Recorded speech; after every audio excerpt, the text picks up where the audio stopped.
private dining room at the Fairmont in San Francisco was lavish yet somehow stifling.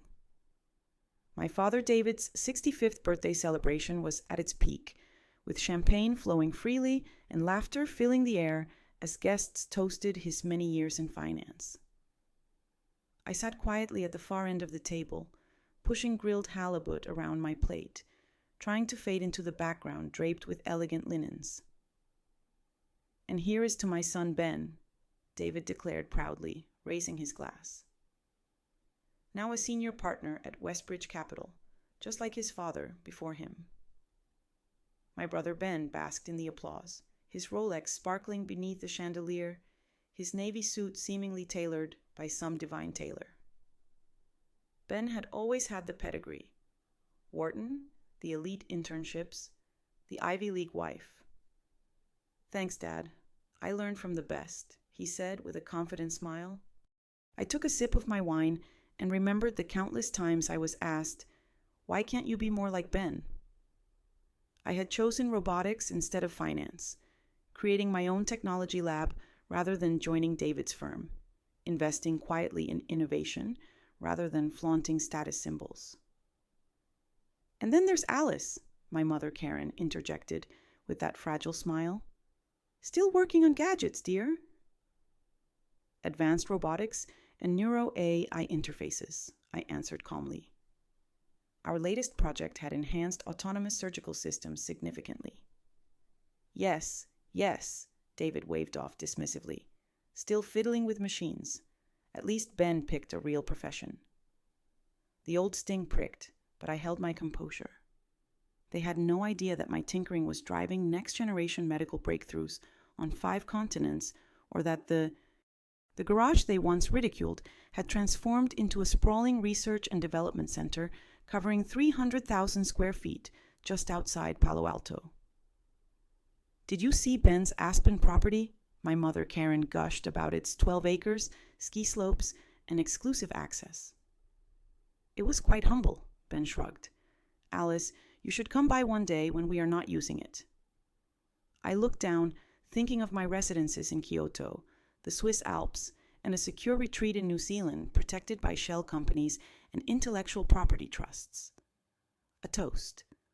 Uncle John stood to honor David Bennett, father of a financial legend, and to Alice, Aunt Susan chimed in half-heartedly, stating she was occupied with something. I just smiled. They would find out soon enough. There it was again, that subtle grimace he always wore when someone mentioned me, as if my mere presence was a flaw he had to tolerate politely. He adjusted his cufflinks and cleared his throat. "Well," he announced loudly, "at least one of my children is not a failure." The room fell silent before an awkward laughter filled the air. Ben understood what it meant to build a genuine career and leave a legacy. He had made the Bennett name respected in the financial world. The quiet that followed was heavy, even by his harsh standards. This was cruel. "David," my mother Karen whispered, setting down her fork. "Perhaps that is a bit harsh." "No, Karen, it needs to be said," he replied, turning to me with steely eyes. "Alice, you had every opportunity, the finest education, unwavering support, and what have you done with it? Playing startup founder in some warehouse near Soma?" He leaned forward, his voice steady. "People ask me what?" Something felt off with my daughter as I set my wine glass down, the crystal lightly tapping against the tablecloth. "What went wrong?" I echoed quietly, my voice not loud, but sharp enough to break the silence. "Yes, Alice," my mother Karen said, "while your brother is buying companies and making headlines, you are still writing code in a garage." I thought about the contract waiting on my desk, the breakthrough in neural architecture we had just completed, the global healthcare partnership we were ready to announce, and the 3 buyout proposals I had turned down this quarter alone, each exceeding $500 million. "Ben," my mother Karen urged softly, "say something. She is doing fine." Ben responded with a faint smile. "At least she is independent." "Independent?" my father David scoffed. Is that what we call failure now? He raised his glass toward me. At 36, your brother was already managing over $1 billion in assets. You are 36 with nothing to show but some tech fantasies. You are not Steve Jobs, Alice. I glanced around at the familiar faces, smug and shallow, smugly toasting Ben while silently sneering at me. My fingers drifted to my phone. I had kept my success quiet for a reason, but tonight felt different. You want to talk about legacy, Dad? I said calmly and clearly. You want to discuss the Bennett name, Alice? My mother Karen whispered, please do not. It is his birthday, right? I turned my screen to face the table and displayed my primary business account balance, $47,282,465.19 in one account. A fork clattered to the floor. Someone gasped. What is this? My father David spoke harshly as I switched to another screen showing Bennett Neural Systems. Our latest valuation stood at $4,300,000,000. Perhaps you know the company better as BNS Group. We are the force behind the autonomous systems recently featured in Forbes last month. Ben's face froze in disbelief. You own BNS. I built BNS, he said, blinking in surprise. You're the one who turned down Amazon's acquisition offer. They lowballed me, I replied, displaying the offers. Amazon, Meta, Samsung, all rejected. I have bigger ambitions. You're lying, my father David muttered. I opened public filings and said, see for yourself, though you won't find my name easily. I treasure privacy, which allowed me to create an empire while you all mocked my coding hobby. My mother Karen remained silent, stunned. Ben scrolled his phone nervously under the table. The warehouse you all ridicule is just the front. Our true headquarters are 3 floors in the Crosswind building downtown, I revealed. Ben paled. We have been attempting to lease space there. You must speak to the owner. I responded calmly, that is me. Silence fell completely. Not a single sip or breath disturbed the quiet. Then why didn't you ever tell us? My mother Karen whispered. I met her gaze and said, because none of you ever asked. Turning to my father David, I added, you wanted to discuss legacy. In Silicon Valley, the Bennett name holds weight, but not because of you. With that, I sat back, lifted my wine glass, and took a long measured sip. He looked at me with new eyes. For the first time in years, my sister no longer saw me as her awkward little brother. I found myself studying the woman sitting opposite me, someone I never truly understood. Among other things, I mentioned as I sank back into my seat, our healthcare division is expanding rapidly. We are revolutionizing diagnostic artificial intelligence in ways that have the potential to save millions of lives. My father David was still silent, his mouth opening slightly before closing again. The Sterling Tower, the property he oversees, is valued at $300 million. I corrected him gently, saying it is worth significantly more now after the recent renovations. Would you like to see the deed? At that moment, my mother Karen's natural hostess instinct stirred. She reached across the table, her diamond bracelet catching the light beneath the chandelier. She said, Darling, this is amazing, but why didn't you tell us? We could have offered support or made connections.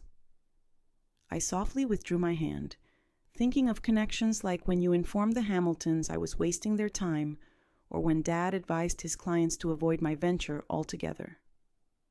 Her face turned pale as she recalled that 3 years earlier, the Hamiltons had been prepared to invest, but my parents convinced them I was too risky. We were trying to protect them, David said with a sharp tone, and protect you from failure. Protect them. I let out a quiet, bitter laugh.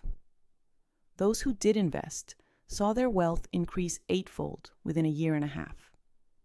The Hamiltons recently tried to regain a stake, but I shrugged and declined. Uncle John, who had barely spoken to me all evening, suddenly leaned forward, interested.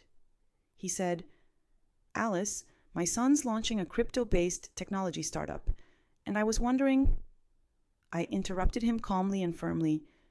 "No, I am not considering any proposals." "We are no longer family, but we are still family," Ben protested, his voice rising slightly. "That has to mean something." "Does it?" I replied, turning to him as I recalled the sabotage. "Like when you convinced your firm not to consider my proposal, telling them my software lacked structure right before their competitors adopted our system." He paled. "I didn't know." "No," I said softly. "You didn't. None of you did, because you never took the time to ask." I dropped my napkin. "You were all so certain you understood what success looked like. The corner office, the ski chalet, the Ivy League connections. You never imagined that something revolutionary could be built quietly by the black sheep." "Sit down," my father David ordered sharply, his voice regaining strength. "We need to talk about this as a family. Your company, these chances, opportunities." I raised an eyebrow. "Now that you realize I'm worth billions, suddenly my computer project is important? Don't be difficult." "Your father is just trying to understand. We all are. It is a lot to take in," my mother Karen said hurriedly. I scanned their faces, uncles, aunts, cousins, people who had spent years pitying me and mocking me. Now they looked at me as if I were a vault opened, eyes gleaming not with pride but with calculation. "You know what is funny?" I said, reaching for my purse. "I used to dream about this moment, proving you wrong and showing you what I created." I paused. "But standing here now, I realize your approval stopped mattering to me years ago." "Alice, wait," Ben said, standing up. "There might be a connection between your technology and some of the companies we work with. Synergy." I chuckled. "Now you want synergy? What happened to my simple garage hobby?" My father David pushed his chair back sharply enough. "I won't let you spoil my birthday with this drama. If I have created something valuable, fine," he said stiffly. "But your attitude—" "My attitude," I snapped. "Like your attitude when you called me a failure in front of the whole family, or when you couldn't even visit my office once in 7 years." He became quiet, and in that silence, I noticed something for the first time in my life. My father David did not realize he was right. I pulled an envelope from my bag and put it on the table. "Happy birthday, Dad." He looked at it with suspicion. "What is this? Something significant?" I leaned in a little and said, "It is the deed to your law firm's building." His eyes grew wide. "The S&P Eck Group purchased it last month through a shell company. Consider this your notice. Your rent will double next quarter because of market rates," I added with a smile. "You understand?" Chaos broke out. My mother Karen gasped loudly. Ben was desperately searching on his phone. My father David just stared at the envelope as if it might explode. "You can't do this," he whispered. "But I already did." If you want to find out what Alice will do next and how power, legacy, and revenge truly play out, make sure to subscribe so you don't miss the moment when everything changes again. He finally spoke. "You can't really do this." I tilted my head calmly and said, "Actually, I can. It's called good business sense. Isn't that what you wanted?" He always taught me well. I gave him a smile, not harsh, but firm, clear. "Don't worry, I am not being spiteful. You are welcome to stay at the new rate or feel free to move to another building in the city." I paused, allowing the weight of the moment to sink in. "Though you might want to find out who owns those properties first." I started to turn away, but Ben grabbed my arm. "Wait, at least let me take you to lunch next week. Just the two of us to talk as siblings." I gently freed my arm. "Sorry, I am busy. I will be finalizing the acquisition of your firm's largest client. His face strained. You mean the same client you convinced to decline my software offer? Don't worry, I added calmly. I am sure your partners will understand. After all, it's only business. Alice, my mother Karen called as I reached the door. What do you want from us? I hesitated. For years I would have had an answer. Validation, respect, something like love. But now, nothing, I said. That's the beauty of success. It reveals what truly matters and what does not. As I left the private dining room, noise exploded behind me, voices raised, chairs moving wildly. My phone buzzed, first Ben, then Mom, then a flood of texts from relatives suddenly interested in my life. I stepped into the waiting car. The office, please, I said to James, my driver. He glanced at me in the mirror. Are you all right, Miss Bennett? Better than all right, I replied. I just gave my father his birthday present. The truth.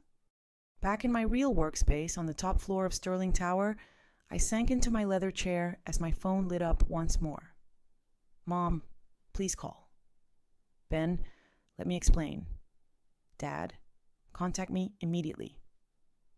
I was overwhelmed by their messages, but had more urgent matters at hand. My team had just delivered the newest acquisition reports, and BNS Group was only weeks away from unveiling a major breakthrough in predictive neural AI. My net worth was on the brink of doubling. Suddenly, a knock at the door interrupted my focus. Sarah came in saying, Your brother Ben is in the lobby and refuses to leave until he sees you. I glanced at the security feed on my monitor. There she was, Emily, still wearing the same designer gown from the dinner, but now her composure was visibly cracking. Her confidence faltered, as if she was desperately holding on to a reality that no longer existed. I told Sarah, without looking up, my schedule is full. She can book an appointment through official channels. Sarah nodded and left the room. Watching Emily receive the message in the lobby, I noticed her shoulders stiffen and saw the precise moment she understood this conversation would not be another instance where charm and past connections could help. Her face hardened, and then she turned to walk away. Leaning back, I gazed out over the San Francisco skyline, the city lights sparkling like dreams fulfilled. For years, I had allowed their narrow, outdated measures of success to diminish me. Prestigious university degrees, law firm titles, applause at the dinner table. But I realized I had been pursuing the wrong path all along. Achieving success is not about proving others wrong. It is about proving yourself right. I picked up my phone one last time and sent a single group message saying, Thank you for teaching me that failure depends on perspective. It turns out success does too. Rest assured, the rent increase is purely business, just like you always said. Oh, and Emily, your firm's former client, sends their best wishes. They are excited to adopt BNS Group's legal AI platform through your competitors. I pressed send, then switched off my phone and slid it into a drawer. There were acquisition documents to examine and international launches to organize. My focus shifted back to the glowing proposal on my desk. Empires are not built on family approval. They are built by those who embrace being underestimated. I have been underestimated for the very final time. If you have reached this point, thank you sincerely. I am not here to play the victim or seek pity. I am here to remind you sometimes the most powerful revenge is quiet. It is not about loudly proclaiming your triumph, but about becoming so incredibly outstanding that even your silence speaks volumes. If you felt even the smallest spark while hearing my story, leave a comment below. Tell me if you have ever been underestimated by those who were meant to believe in you the most, or maybe you are still quietly building like I once was. If that is you, I see you, and I promise your moment will arrive.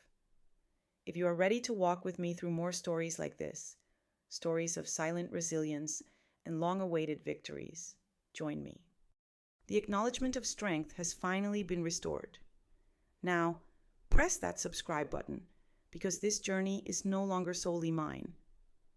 It belongs to every person who has ever been labeled a failure before demonstrating they were the future. Here is what I have discovered. Approval from others is not required, but having faith in yourself is absolutely essential. Therefore, take the chance. Trust in your own abilities and quietly create your own empire.